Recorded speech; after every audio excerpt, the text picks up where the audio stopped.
तपती हुई धरती, पिघलती हुई बर्फ और एक ऐसा मौन जो चीख से भी ज्यादा खतरनाक है। क्या आपने कभी सोचा है वो बर्फीले पहाड़ जो सदियों से चुपचाप खड़े हैं, वो सिर्फ बर्फ के टुकड़े नहीं हैं, बल्कि समय के जीवित अवशेष हैं। जी हाँ, ग्लेशियर हमारे पर्यावरण के सबसे बड़े गुप्त प्रहरी हैं। पर अब ये भी खतरे में हैं। क्यों, कैसे और क्या होगा अगर ये सब पिघल गए? कभी सोचा है जब आप किसी बर्फीले पहाड़ को देखते हैं तो असल में आप क्या देख रहे होते हैं? सिर्फ बर्फ, या फिर सिर्फ ठंड, या फिर समय का एक जीवित प्रमाण? धरती की गहराइयों में समय की रफ्तार से भी धीमे लेकिन बहुत गहरे जन्म लेते हैं हिमनद।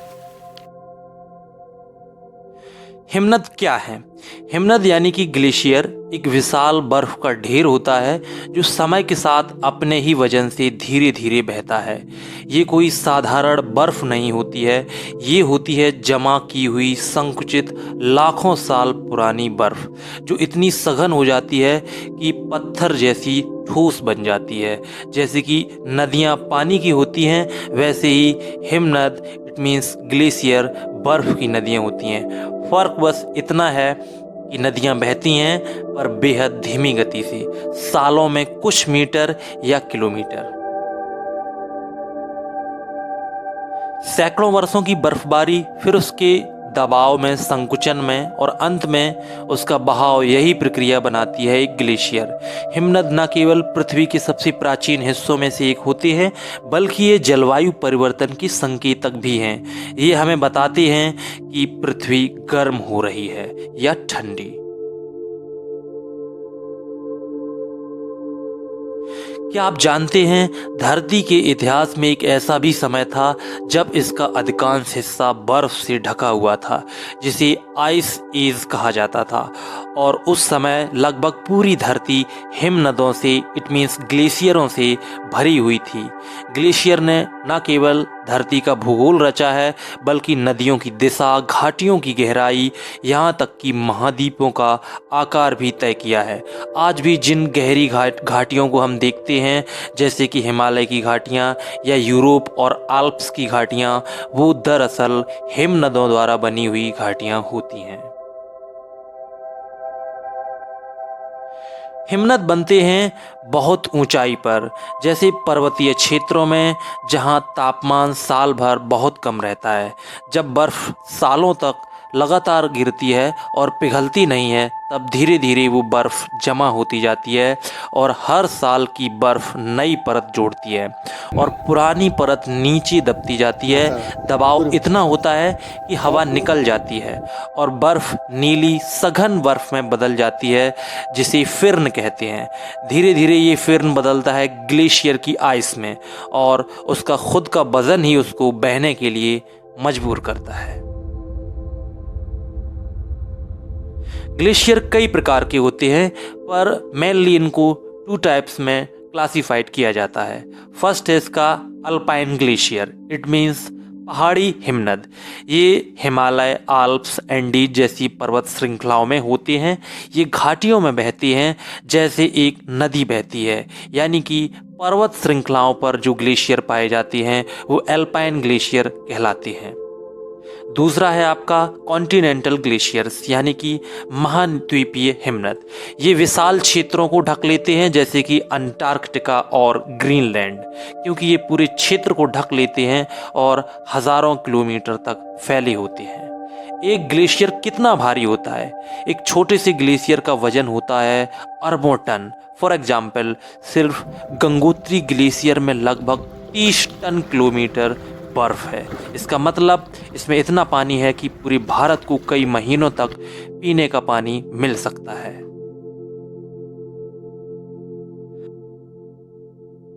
दुनिया में लगभग 2 लाख से ज़्यादा छोटे बड़े ग्लेशियर हैं। इनमें से अधिकांश अंटार्कटिका और ग्रीनलैंड में पाए जाते हैं, लेकिन नेपाल, भारत, पाकिस्तान, चिली, कनाडा, रूस और नॉर्वे जैसे देशों में भी हज़ारों ग्लेशियर हैं।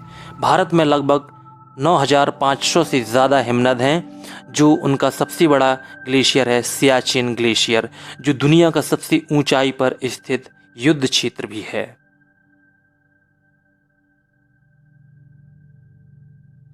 ग्लेशियर बहुत धीमे चलते हैं पर चलते हैं ज़रूर। कुछ ग्लेशियर साल में सिर्फ 1 मीटर चलते हैं तो कुछ 30 मीटर तक। लेकिन अगर ग्लेशियर के नीचे पानी मौजूद हो तो वो तेज़ी से सरकते हैं और कभी कभी सर्ज भी कर सकते हैं, यानी अचानक कई किलोमीटर खिसक जाते हैं। इन्हीं सर्जिंग ग्लेशियर कहा जाता है और इन्हीं सर्जिंग ग्लेशियर से आती है फ्लैश फ्लड, जैसे कि 2021 की उत्तराखंड चमोली आपदा। जब ग्लेशियर पिघलते हैं तो वे झीलें बनाते हैं, जैसे कि ग्लेशियल लेक। अचानक ये झीलें अगर टूट जाएं तो इनके नीचे बसे गांवों को बहाकर ये ले जाती हैं। इसे कहते हैं ग्लेशियल लेक आउटबर्स्ट और ये बहुत बड़ा खतरा है हिमालयी क्षेत्रों में। ग्लेशियर की बर्फ में आज भी हजारों साल पुराने पेड़, जानवर और इंसान की शव संरक्षित हैं। ओटिस आइसमैन एक 3500 साल पुराना शव था जो आल्प्स के ग्लेशियर में मिला था और आज भी वैज्ञानिक उसकी स्किन और डीएनए से रिसर्च कर रहे हैं। ग्लेशियर के अंदर बर्फीली गुफाएं होती हैं जो नीली रोशनी में नहाई होती हैं और उन्हें देखने का अनुभव शानदार होता है। हर हिम्मत की कहानी करोड़ों बर्फ के टुकड़ों से नहीं बल्कि समय की एक लंबी यात्रा से शुरू होती है। ये कहानी है पृथ्वी की उस दौर की जब पूरी धरती बर्फ की चादर से ढकी थी। हम चल रहे हैं पीछे लगभग 20 लाख साल पहले आइस एज की ओर। हिमयुग, जब धरती पर बर्फ का राज्य था। हिमयुग यानी आइस एज वो समय जब धरती का अधिकतर भाग बर्फ से ढका हुआ था। लगभग 3 मिलियन वर्ष पहले से लेकर 11,700 वर्ष पहले तक कई बार आइस एजेस आए हैं।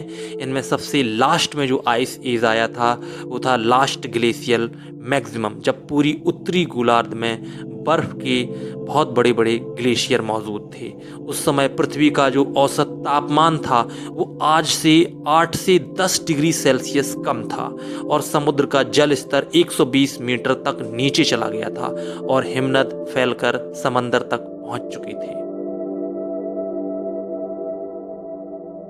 ऊंचे पहाड़ों पर लगातार बर्फ गिरती है, विशेष रूप से 4000 मीटर से ऊपर। वहां का तापमान इतना कम होता है कि गिरी हुई बर्फ गर्मियों में भी नहीं पिघलती है।